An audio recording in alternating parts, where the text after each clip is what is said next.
Hi! அதாவது இன்னைக்கு மதியம் 12:10க்கு ட்ரெயின். ஆனா, நான் குளிச்சுட்டு வெளில வந்தது 11:50.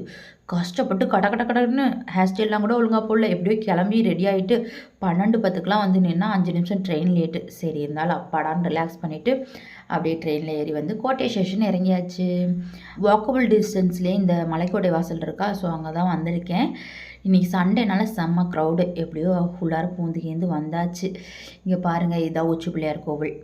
நான் மெயினாக இன்றைக்கி எதுக்கு இங்கே வந்திருக்கேன்னா, மங்களன் மங்களில் எங்கள் அக்கா சீட்டு வந்து போட்டிருந்தா. 1000 ரூபாய் வந்து சின்னதாக ஒரு சேமிப்பு மாதிரி போட்டிருந்தா நகைச்சீட்டு. ஸோ அது வந்து முடியுது. இங்கே பாருங்கள், தங்க விலை ஏறுதான் பேருது. ஆனால் கடையில் பாருங்கள், கூட்டம் குறைஞ்ச பாடே இல்லை. நம்மலாம் தங்க சைட்லேயே போகக்கூடாதுப்பா, ஏதோ எங்கள் அக்கா சீட்டு படவும் நான் எடுக்கலான்ட்டு வந்தேன்.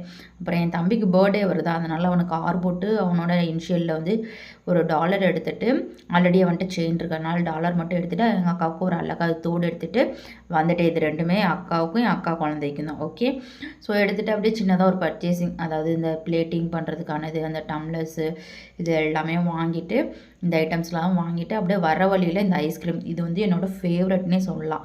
இங்கே வந்தேன்னா அது சாப்பிடாம வரவே மாட்டேன். அப்படியே சாப்பிட்டுட்டு அப்படியே வேக வேகமாக கோட்டை ஸ்டேஷனுக்குள்ளே வந்துட்டேன். ஏன்னா 4:10க்கு ட்ரெயின். ஆனால் நான் டிக்கெட் எடுத்துகிட்டு போய் நிற்கிறேன், 2 நிமிஷத்தில் 4:02க்குலாம் ட்ரெயின் வந்துருச்சு.